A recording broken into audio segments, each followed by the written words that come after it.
sister excluded my son and me from dinner. You'd have called ahead, her husband mocked. Minutes later, we're enjoying a VIP meal while they were jealous. If I were to summarize my relationship with my sister in one word, I would say this. She's the type of person who will smile sweetly at you before pulling the chair out from under you, causing you to fall and convincing everyone that it was your fault for not sitting properly. My name is Daniel. I'm 40, and I've never been the confrontational kind. I'm the quintessential let-it-go person. The one who picks his battles so carefully that people forget I have any fighting ability at all. But I remember every jab, every backhanded comment, and every time I was admonished not to overreact when I knew I wasn't. My sister Megan is 43 years old, a picture-perfect suburban mom with a white grin, matching Christmas pajamas, and a well-maintained social media presence that looks like a Pottery Barn commercial. But behind it all, she's bright, strategic, and, to be honest, a bit of a jerk when no one is looking. However, family gatherings often bring out her darkest side. Perhaps it simply brings out her true personality. She was the best-behaved child growing up. Straight-A student, head cheerleader and prom queen. You get the idea. I was the quiet younger brother who enjoyed art, didn't care much about athletics, and preferred reading over arguing about who got the front seat. Our parents never mentioned it aloud, but partiality was built into everything. Megan was worried up about school when she got into a small vehicle accident. When I scratched someone's bumper in college, I was reckless and irresponsible. Her faults were forgivable. Mine were character faults. I didn't know how deep those habits were until after father died. He was the glue, rough around the edges but always kept the peace. Once he was gone, it was as if the thin layer concealing the rot had been peeled off. Suddenly, every supper became a power struggle. Every invitation has restrictions. And just when I thought we were getting along, she'd do something little and petty to remind me where I stood. But I handled it. I've always coped with it. Especially for my son Ethan. Ethan is now 13, and he is everything to me. Smart, humorous, and caring. His mother and I split amicably 6 years ago, and I've had full custody since she moved abroad for business. I never imagined being a single father would come naturally, but it does. Perhaps it's just that he makes it simple to attempt. He's the type of child who will open the door for strangers, say please without prompting, and write thank you notes after birthday celebrations without being nagged. I'm not sure how I got lucky, but I did. Anyway, a few months ago Megan invited us to a great downtown restaurant to celebrate her twin's birthday. Her words. Nothing too fancy, she texted. But dress appropriately. They have a dress code. That should have been my first warning. Megan doesn't do anything too extravagant. I knew she chose that place to impress her friends, maybe even to brag a little, but it was for the twins, and Ethan enjoyed hanging out with his cousins, so I agreed. I even went out and purchased him a new button-down and a good dress shirt for myself since I didn't want to show up and be quietly evaluated. Traffic was really heavy on the day of the meal. We arrived barely 6 minutes late, but I apologized as we stepped in. The hostess smiled politely and ushered me to the private dining area. It was completely glass-walled and softly illuminated, with magnificent hanging lamps, servers, and real tuxedo vests. Ethan's eyes widened. "This place is awesome," he muttered, pulling on my sleeve. "Can I order steak?" "Whatever you want, bud." I smiled.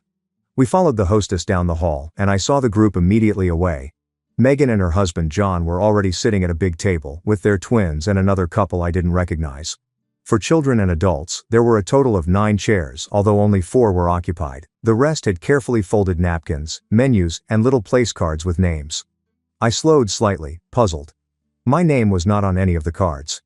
Megan looked up and grinned with that faux surprised expression she'd perfected over the years before I could say anything. "Oh, Daniel," she said, as if she hadn't noticed me walk in. "I thought I told you we only reserved for 9. I hadn't noticed. I didn't know I needed to RSVP. "You said to come." "I did say that," she confirmed, her voice saccharine sweet. "But we had to finalize the guest list for the private room, which has limited seating and will be filled with the twins' friends and their parents," she said, gesturing vaguely toward the table. "There's only room for 4. I looked around. There are no staff members bringing more seats. There is no one making room, just 9 chairs are pre-arranged, similar to a wedding rehearsal supper. Ethan stood awkwardly behind me, peering up with that polite, apprehensive grin that children give when they realize something is wrong but don't want to make a fuss. John reclined back in his chair, sipping from a wine glass. "You really should have called ahead, man." I felt heat rise in my face but swallowed it. "Got it," I said quietly. I could have argued. I could have confronted them right then, but I did not. Something in the air told me it wasn't just a misunderstanding. It was a planned message. I smiled firmly, placed a hand on Ethan's shoulder, and directed him to the opposite side of the diner. The hostess, bless her heart, observed us wandering and inquired if we needed assistance. I gave her a quick summary and asked casually if there was any open sitting available, preferably private. She paused for a second before smiling and saying, "Let me check with the manager." And this is how I met Steve. Steve, the restaurant manager, was probably in his late 60s. Silver hair, a nice suit, and the type of demeanor that immediately makes you feel like you're speaking with the person in control. His brow wrinkled as I narrated what happened with no bitterness and only facts. "They didn't reserve spots for you and your son, even though you were invited?" "Apparently there's only room for 4, I remarked, using air quotes. Steve gave me a long look and nodded once. "Give me 6 minutes." 12 minutes later, Ethan and I were seated at a gorgeous booth on the opposite side of the restaurant. Plush leather chairs, a fireplace view, and a server who greeted us like we were royalty. I wasn't sure what Steve did behind the scenes, but it was evident that we were taken care of. I maintained my cool. I didn't return to Megan's table. I didn't create a disturbance, but I could see her through the glass barrier. Every time she looked up and saw me smiling, conversing with Steve, or joking with Ethan, her face clenched slightly more. Then came the moment that changed everything. The waiter returned and said, "Mr. Daniel, the manager wanted you to know that everything has been arranged as discussed." He then glanced up at me, perplexed. "What did you arrange?" I simply grinned because that's when I realized this wasn't going to end the way Megan expected. This wouldn't be another scenario in which Daniel silently accepts the blow, makes explanations, and fades into the background. No, this time I had a plan, and by the time dessert arrived, everything would fall into place. Ethan was drinking his lemonade with one of those nice metal straws when I noticed Megan bend over and mumble something to John. He stared at us, then snorted into his wine. One of the twins, James, I believe, craned his neck to gaze across at us before being gently diverted by his mother. The entire affair played out like a pantomime, nuanced enough to allow for plausible deniability while being sharp enough to sting. I did not flinch. Instead, I grinned and waved across the room, as if we were old friends reconnecting from a distance. Steve, the manager, walked by again and observed. "Everything still good here?" he inquired, casting a curious glance at the other table. "Perfect," I said. "Better than expected, honestly." Ethan smiled. "Dad, can I get the steak and mac and cheese?" I said, "Go for it," and nodded. "We're celebrating." He cocked his head. "What are we celebrating?" I simply smiled at him. "That we're not sitting over there." It would have been easy to brush it off, put it up to Megan's personality, and move on, but something had changed. Perhaps it was the way Ethan looked at me, hesitant but trying to be strong. Perhaps it was Megan's apparent ease in throwing her weight around and humiliating me in front of my child. She always understood how to tread that fine line. Just petty enough to make you question your own rage. Just subtle enough that blowing out would make you appear like the issue. But it wasn't just about me anymore. This time, she didn't just shove the chair out from beneath me. She also grabbed it out from beneath my son. And I was not going to let that go. Dinner was great. I led Ethan to order whatever he wanted. Michael, the server, kept our drinks full and our dishes warm. Halfway through our lunch, Steve stopped by again and informed me that if we wanted dessert, he had something special planned. I assured him we'd love it. Megan's table was visible via the reflection in the glass behind Ethan's seat. Their side was active, but she would check over every few minutes, most likely wondering what we were talking about, what we were laughing at, and what I had said to the manager. However, the breaking point did not occur until the cake. Megan had apparently arranged for a large shared dessert to be carried out to her table for the twins, a sparkler-topped volcano of fudge and brownies that kids would go crazy over. The children shouted and yelled when the waiter rolled it out, music blaring and fireworks fizzing. The spectacle focused the whole restaurant's attention on her table. Ethan turned to look and grinned. "That looks cool." "It does," I said. Megan lifted a champagne glass toward us and mouthed, "You missed out." Subtle, refined, and completely annoying. I nodded, not in rage or defeat, but just to acknowledge. But that's when it struck me. This wasn't a casual insult. The entire affair had been arranged. Megan never meant for us to attend the dinner. The exclusive area, the allocated seats, and the spectacle were all orchestrated. It was a statement. A flex. She wanted to show her pals that she was a star. That she could freeze out her own brother while remaining nice about it. That she could omit her family without feeling guilty. Because in her world, looks meant everything. and I knew she was going to attempt to make me appear like the ungrateful one. Steve stopped by again just as they were finished their cake. "Everything still to your liking?" he inquired. "Couldn't be better," I said. "Hey, do you guys do custom desserts for events?" He raised an eyebrow. "We do. Want me to send over a menu?" I paused. Then I leaned in little. "Actually, how hard would it be to make a duplicate of that dessert?" I covertly gestured to Megan's table. "Only bigger." Steve tilted his head. "Bigger?"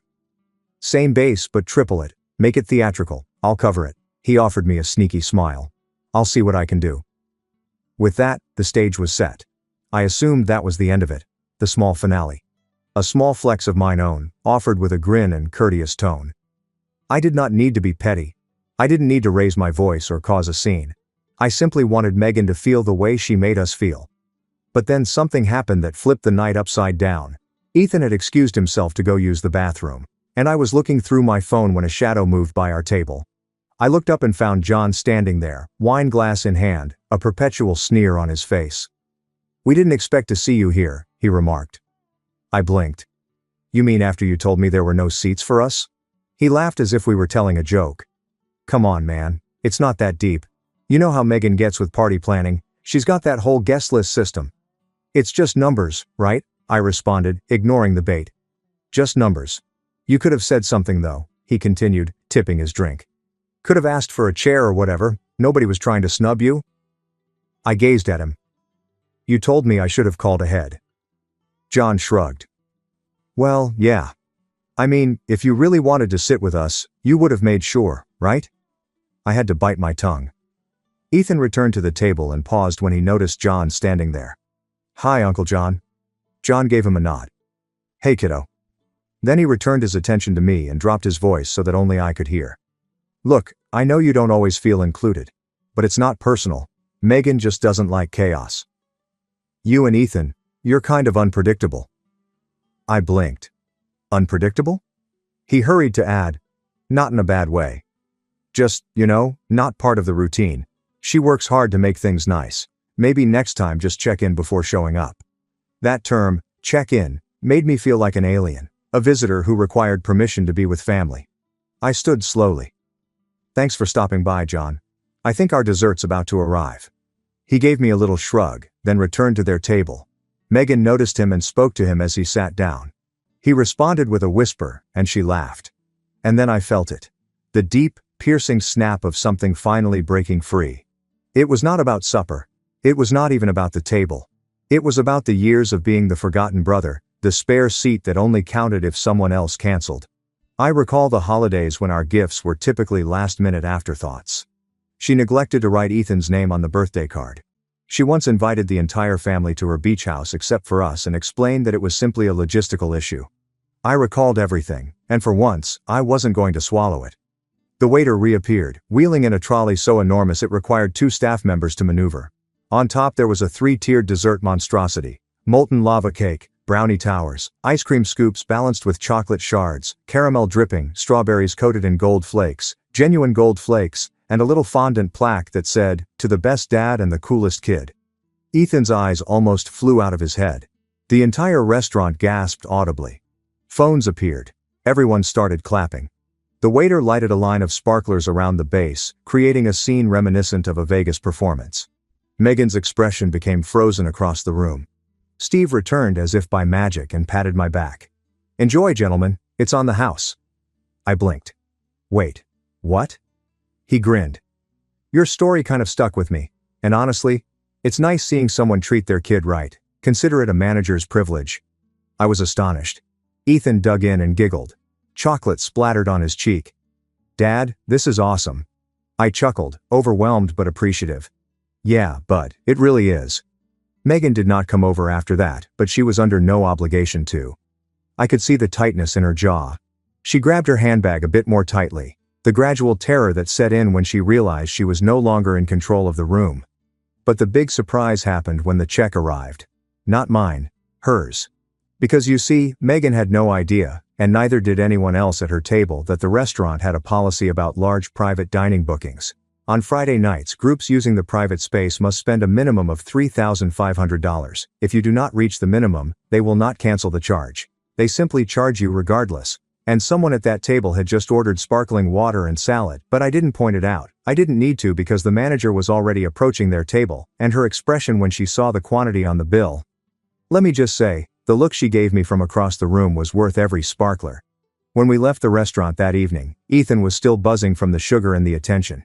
He gripped one of the gold-dusted strawberries like a prize, recounting every aspect of the dessert spectacular with the frantic delight that only a 13-year-old could muster.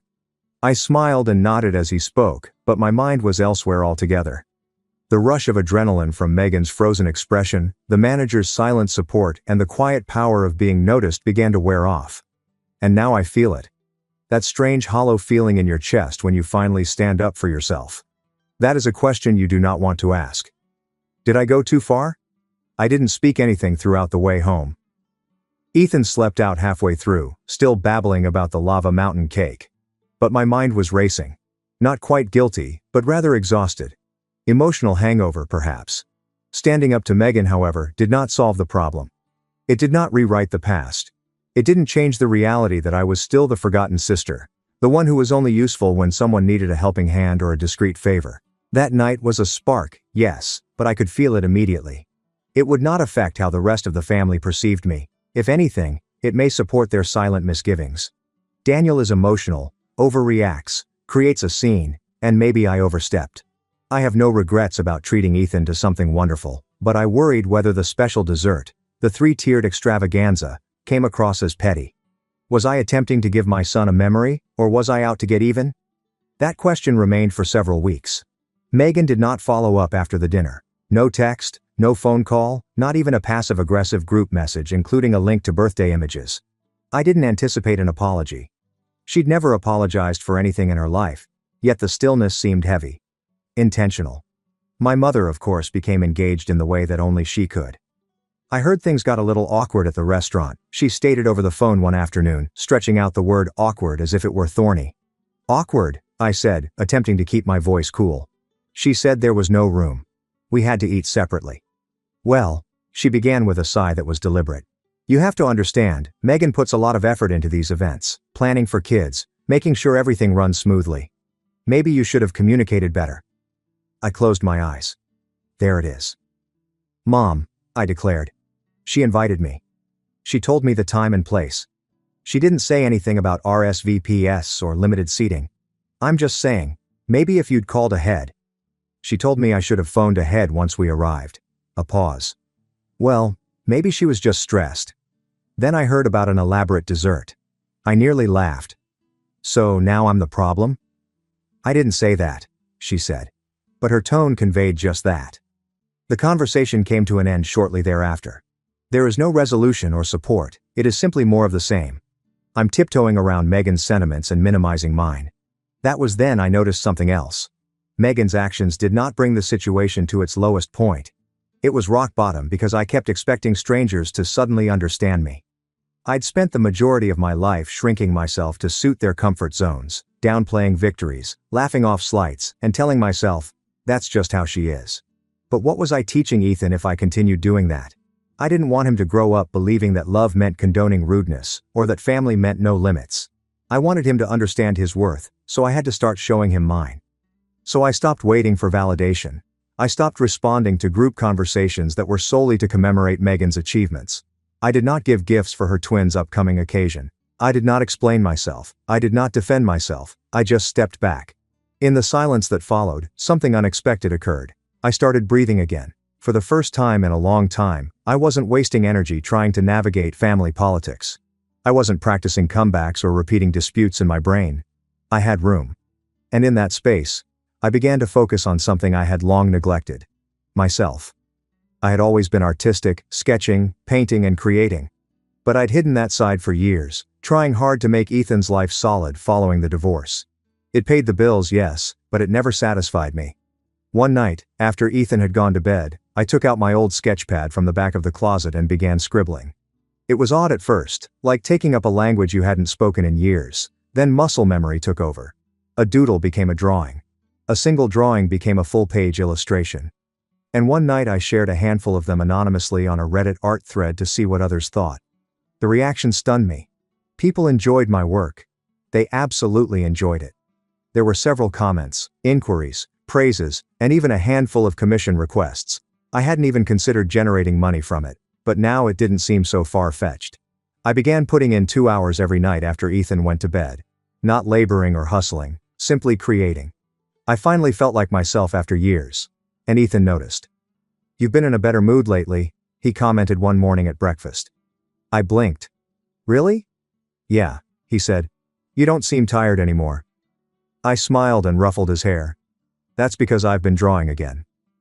"Cool." He smiled. "Can you teach me?" That moment, that one tiny statement, meant more than Megan's entire apologies. Things took a positive turn from there. I launched an Instagram art page and worked on a few minor projects, including logos, pet pictures, and even a book cover for an indie author. It wasn't a life-changing sum, but it was something. A side income, a secondary identity, and something I owned. Ethan and I started having art evenings every Friday. We'd turn on music, get some munchies, and doodle together. He would occasionally attempt to imitate my manner. Other times he'd perform bizarre, abstract things I'd never thought of. I could see how it boosted his confidence in the same manner that it restored my voice. And with each passing week, the resentment subsided. I didn't need vengeance anymore. I didn't want Megan to be harmed. I simply needed to recover. But of course, relatives will not let you leave peacefully. It began with a birthday invitation. Not Ethan's. Mine. Megan's handwritten card arrived in the mail. "We're doing a little joint birthday dinner for Mom and Daniel. Family only. Dress nice. RSVP." I looked at it for a long time. No call, text or apology. Just a perfectly penned invitation as if nothing had occurred.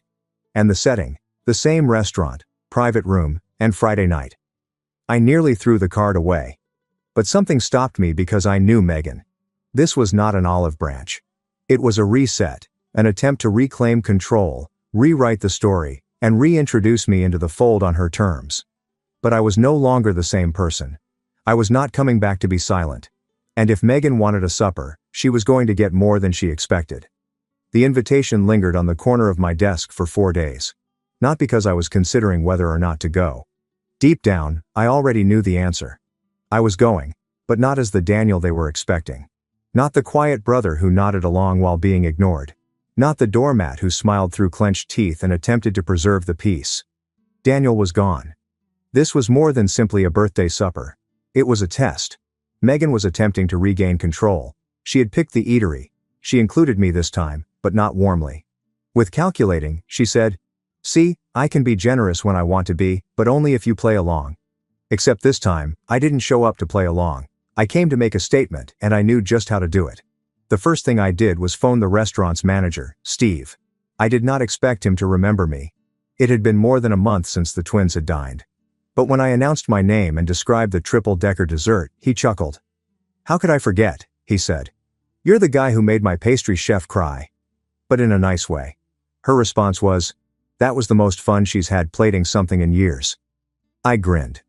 "Well, I've got a bit of a situation, and I think you might be the only person who can help." He listened as I described the invitation, the setup, and how Megan worked. I kept my tone casual yet honest. I did not want to lie or exaggerate. I only wanted him to understand. He did. "Let me guess," Steve said dryly. "Private room again. Limited seats. Everything perfectly orchestrated." "Exactly," I said. "Let me check the booking." He clicked in the background. "Yep. Friday night. Same table reserved for 12. That's what your mom, Megan, her husband, the twins, you and your son, and probably a +1 or 2. My chest clenched. 12 chairs. Just enough to make it feel like a family gathering, but not enough to invite anybody outside of the immediate circle. Megan had once again declared herself the gatekeeper to admittance. "I want to shake things up," I remarked. "Nothing loud, nothing petty, just something to remind her I'm not playing by her rules anymore." Steve hesitated.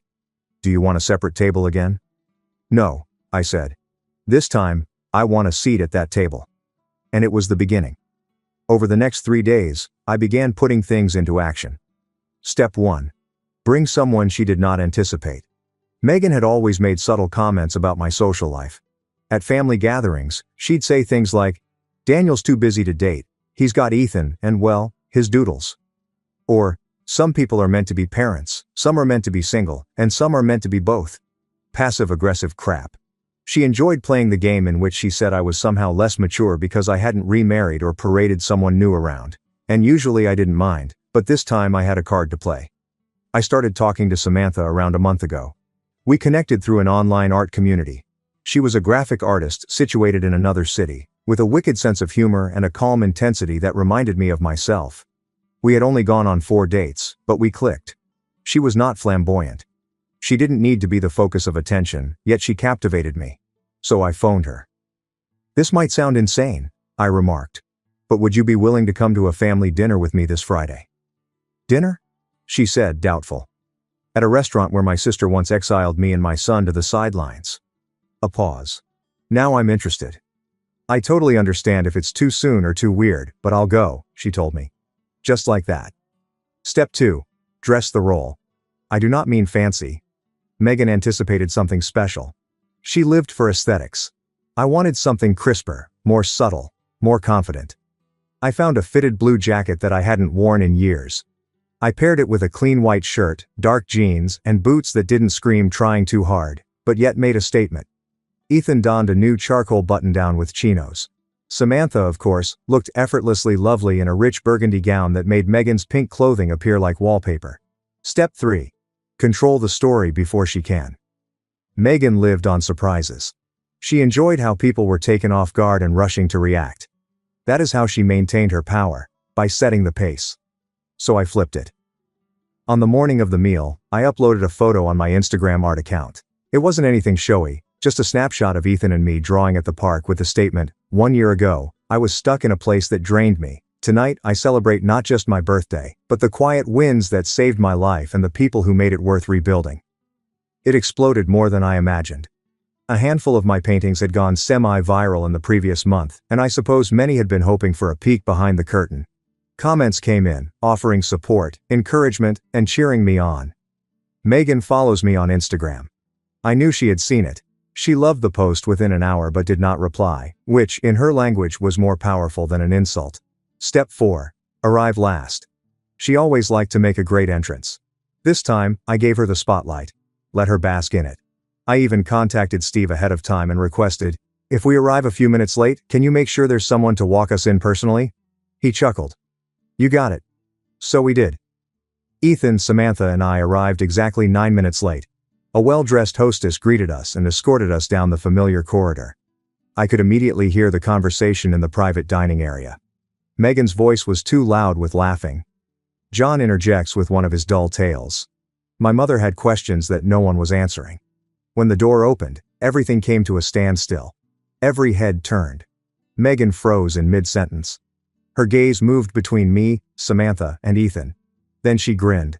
Too tight, and too quickly. "Oh, Daniel," she responded. "You're here. We were starting to worry. I messaged you." "We were on our way," I murmured easily, resting my hand on Samantha's back as we entered. Traffic was a nightmare. She gave Samantha a wavering grin. "This is Samantha," I said. "A good friend. She's a designer." Samantha offered her hand cordially. "Thanks for having me." Megan snatched it, then dropped it a little too hastily. "Well, we hadn't planned for, plus ones." "Good thing the reservation was for 12, I remarked, staring at the table. And there were 12 beautiful seats. Except for 4, all are occupied. She had no way out. We sat between Samantha and I. My mother stood opposite us, looking little shocked. John lifted his glass in a half-hearted toast, mentioning that the birthday boy had finally arrived. Megan attempted to recuperate. She directed the conversation toward neutral subjects. She discussed a business trip John had done. She described the twins' current extracurricular activities. She even included a passive-aggressive joke. We all thought Daniel was keeping us in suspense. Classic artistic temperament, right? I grinned. I like to make an entrance. Guess it runs in the family. John chuckled. My mother gazed down at her menu, but the tension was palpable. Samantha handled herself like a professional. She posed meaningful inquiries. She complimented the twins' activities. She laughed at the proper moments. She did not overshare, fawn, or attempt to prove anything. Samantha wasn't trying to win, which bothered Megan more than bringing a spotlight and a marching band would have. She was simply there, relaxed and confident, and it disrupted Megan's entire performance. She was already in a downward spiral by the time the appetizers came. "You know?" she said abruptly, drinking her wine. "Daniel's always been the mysterious one. The artist. The free spirit. We never know what he's working on, do we?" I set down my fork. "Actually, I've been working on a children's book, illustrations and all. Got picked up by a publisher last month." A quiet descended across the table. My mom's eyes widened. "Really?" I nodded. "Yeah. It's about a kid who finds strength in being different, inspired by Ethan." Samantha leaned over and softly squeezed my hand. "That's amazing," my mother responded really. Megan recovered quickly. "Well, isn't that sweet," she said, her smile too big. "Daniel always had a vivid imagination. Good thing he's finally putting it to use." Ethan, God bless him, spoke out just then. He also has over 35 commissions now, and his art was featured in an online magazine. I didn't tell him to say that. I didn't know he remembered, but the pride in his words moved me. Megan blinked.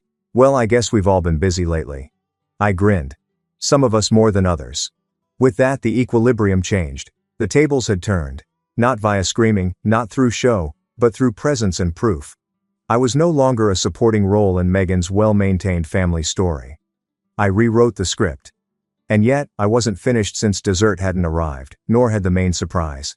The clink of forks, murmurs of uncomfortable compliments, and the odd forced laugh filled the room like background noise. By the time dessert arrived, Megan's theatrical warmth had hardened into something colder. She still smiled politely and cocked her head in interest while others talked, but her gaze remained fixed on me, observing, calculating, waiting for a blunder on which she might capitalize. I did not give her one. I hadn't spoken anything since dropping the children's book bomb. Not because I didn't have anything more to say, but because the stillness was louder. My absence from the typical family conversation disturbed her. Megan flourished while handling the script. But now I was not feeding her lines. I was not going to give her a foil. I was simply sitting calm, present, and unconcerned, and it was driving her crazy. Megan perked up when the server presented the dessert menu, her opportunity to retake the situation. "Should we do a shared dessert again?" she questioned the table. "Like we did at the twins' birthday." My mother nodded graciously. John gave a non-committal shrug. The twins, who were half asleep at this point, didn't care. Megan stared at me. "What do you think, Daniel?" I drank my coffee and met her eyes. "Actually, I already arranged something." She blinked. "You did?" "I spoke with Steve last week. He's got something special lined up." Before she could react, the lights dimmed slightly, just enough to quiet the place down. Then it rolled in. A cart carried by 2 waiters and accompanied by a third carrying a tray of sparkling glasses. The cart included a big stacked dessert. Not a carbon replica of the one at the twins' party, but a perfected development. This one was exquisite and sculptural, with a tower of white chocolate mousse, caramel-drizzled profiteroles, and dark chocolate shards that span out like wings. The gold-dusted raspberries glistened in the candlelight. On the top tier, a thin slate of tempered chocolate embossed with white script. "To Daniel for rising quietly, but powerfully." The visitors let out gasps and hushed wows. Even John leaned in to get a better look. Ethan's eyes widened. Samantha grinned. "Megan?"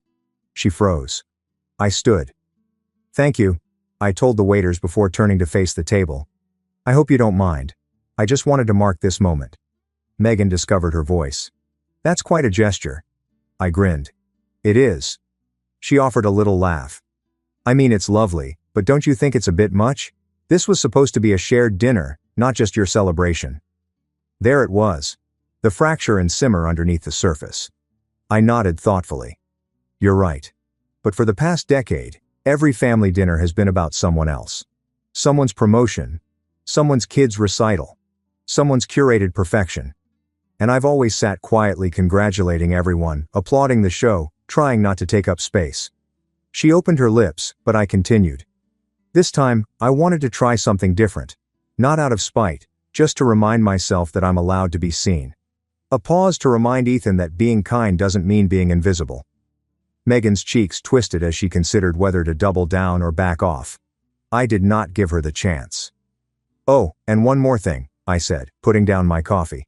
I went inside my jacket pocket and took out a folded envelope. I wasn't planning to bring this up today, but since we were all present, I passed the envelope across the table to my mother. She took it carefully. "What's this?" A letter from Dad's lawyer, I answered calmly, referring to the trust fund. Megan paled. What? What are you talking about? My mother opened the envelope and started reading. Her eyes expanded. You see, I said calmly. Before Dad passed, he set up a trust, one for each of us, but the language was a bit particular. The terms were conditional. Megan was frozen. Mom, he saw how things were going, the dynamics, the favoritism, the silences, and he wanted to correct that. My mother gazed up at me, shocked.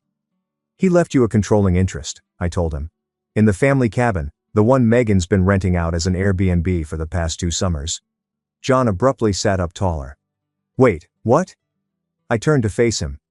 Yeah, the deed's been in a trust this whole time.